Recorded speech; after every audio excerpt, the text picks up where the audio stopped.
31 দফার আলোকে আগামী নির্বাচন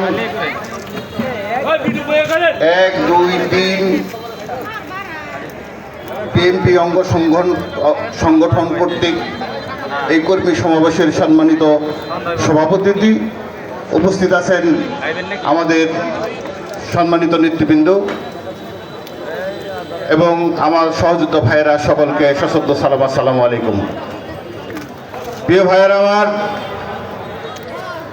ঐক্য এবং বিএনপি বলতে যা বোঝায় এক কথায় আমি বলতে চাই, আজকে এই মঞ্চে যারা উপস্থিত আছেন এবং আমাদের সামনে যারা আছেন, বিগত বিএনপির রাজনীতি বলেন, আন্দোলন বলেন, যা কিছু বলেন, এদের বাহিরে আর কোনো কিছু নাই। এটা আমরা সকলেই জানি, আপনারা সবাই জানেন, এর মধ্যে কোনো বিতর্ক নাই।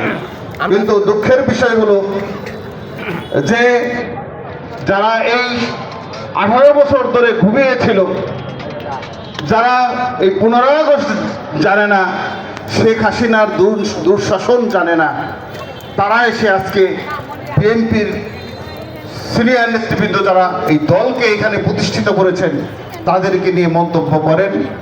আর মন্তব্য করাটাই স্বাভাবিক। আপনারা সবাই মনে করছেন এটা অস্বাভাবিক মন্তব্য, আমি মনে করি যে এটা স্বাভাবিক মন্তব্য। কেন স্বাভাবিক মন্তব্য হলো?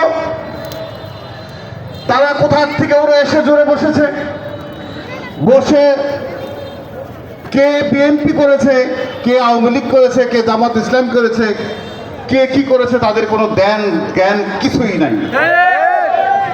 আপনারা ইতিমধ্যে দেখেছেন কালিয়াকৈর এবং পৌর বিভিন্ন ওয়ার্ডের যে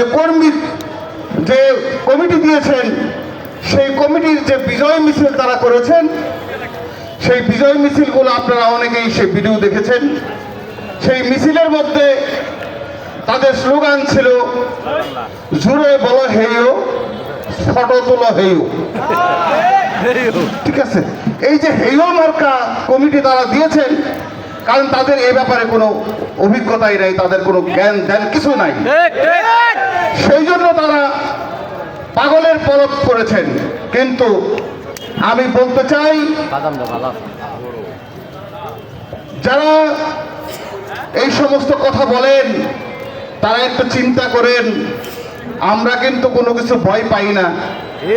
আপনি যে জায়গায় বসে রাজনীতি করছেন, যে জায়গার আপনি কর্ণধার হতে চেয়েছেন, আপনি জানেন কি 4-5 এই 5ই আগস্টের বিদায়ের যে আন্দোলন হয়েছে, সেই আন্দোলনে এক দিনেই 11 জন লোক কালিয়াকৈরের মাটিতে নিহত হয়েছেন এবং 5000-এর অধিক নেতাকর্মী সেদিন আহত হয়েছে।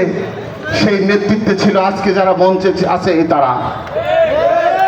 কাজেতেই আপনি সাবধান হয়ে কথাবার্তা বলেন এবং আপনার পাগল অনুসারীদেরকে বলেন, এই হেইওদেরকে আপনি বলেন, যাদের নিয়ে মন্তব্য করেন সাবধান হয়ে মন্তব্য করেন, না হলে কিন্তু হাত পা ভেঙে একদম ঘোড়ের বাড়ি নদীতে ফেলে দিন।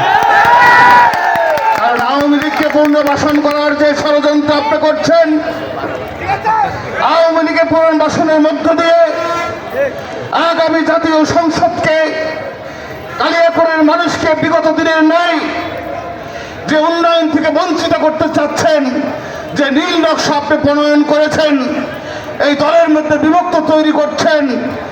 আমরা জাতীয়তাবাদী দলের শক্তি যারা আছি, যারা রাজপথে থেকে ফ্যাসিস্টের বিরুদ্ধে আন্দোলন সংগ্রাম করেছি, তারা একজন বেঁচে থাকতেও আপনার এই নীল নকশা কখনো বাস্তবায়ন হবে না। আপনাকে শেষবারের মতো বলছি, আপনার ওই কুত্তা বাহিনী, ওই পাগল নোংরামি, ওই বিভিন্ন জঙ্গলের ভিতরে বসে থেকে যে বক্তৃতা করছেন, দলের সিনিয়র নেতৃবৃন্দদের মধ্যে দয়া করে সেগুলো থেকে সরে যান। আর একটা উল্টা পাল্টা কথা বললে যাকে যেখানে পাওয়া যাবে আমরা কিন্তু সেটার জবাব দেব। প্রিয় ভাইরা, সময় সংক্ষিপ্ত, আগামী সমাবেশে কথা হবে। সকলকে ধন্যবাদ। আসসালামু আলাইকুম।